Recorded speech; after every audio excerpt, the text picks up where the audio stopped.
When I was younger, I had nothing but an idea. I spent years working late nights, tinkering in my small garage, building and testing until finally, I had something that could change the industry. My wife, Linda, was there in the beginning, but as time went on, her patience wore thin.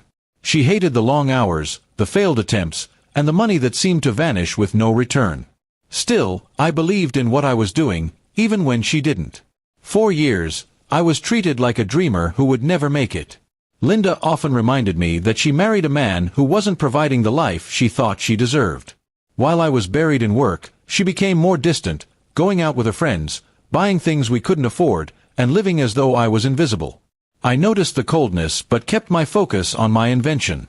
I believed that if I could succeed, maybe it would fix everything between us. After countless sleepless nights, I finally perfected my creation. I took it to companies, pitched it to investors, and was met with rejection after rejection. Still, I refused to quit. And then one day, an international corporation saw its value. After months of negotiation, the deal was sealed. They were buying my patent for $101 million. It felt surreal, like my entire life's work had been justified in a single stroke. I remember walking into the house that evening, papers in hand, ready to tell Linda. I thought she'd finally see me as more than a failure. I expected relief, joy, maybe even pride. But when I opened the door, she was already waiting with a different set of papers, divorce papers. She pushed them across the table without hesitation. My chest tightened. "Now, after everything?" I asked, my voice shaking between anger and disbelief. She didn't even flinch. She simply said, "I can't do this anymore.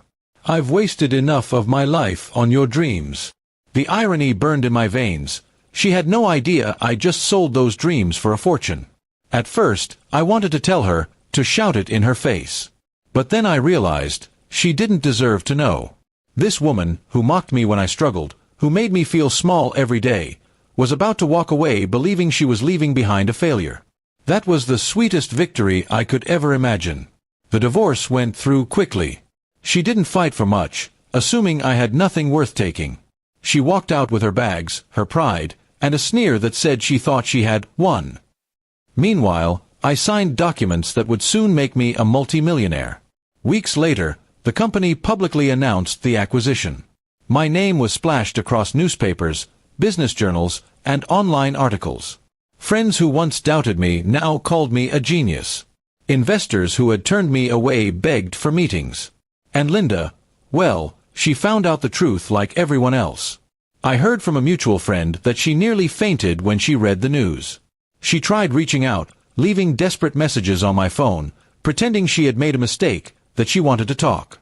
I never replied. Why would I? She didn't stand by me when it mattered. She didn't believe in me when I was nothing. The money brought me freedom, but it wasn't just financial, it was emotional. I no longer carried the weight of her constant disapproval. I bought a new house, hired a small team, and started working on new projects. My life was no longer defined by trying to prove myself to someone who never saw my worth. Linda, on the other hand, became a story people whispered about. The woman who divorced the man right before he became a millionaire. She had traded loyalty for impatience and lost everything in the process. I didn't seek revenge. I didn't need to.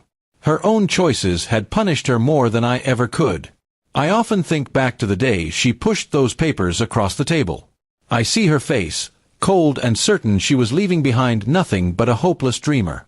She thought she was walking toward a better future, but in truth, she had shut the door on the best one she would ever have. Now, when I look at my success, I don't see money alone. I see proof that belief in yourself outweighs anyone else's doubt.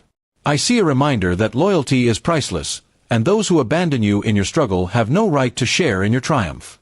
And every so often, I wonder if she regrets it when she lies awake at night.